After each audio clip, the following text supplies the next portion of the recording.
Well, it looks like I accidentally gave my cabbage a chemical peel. What I did was I created this spray for whiteflies and aphids out of 70% alcohol with water and a couple drops of dish soap, which I used for my cucumbers, which are way out in the back behind the corn over there. And while it worked great on cucumbers, I found out that leafy vegetables such as cabbage and my head lettuce over there, which I put it on those also, it's not good for them. It kind of burns them out.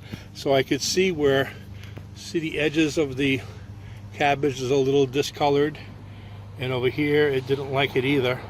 So it's kind of like a chemical peel for a human.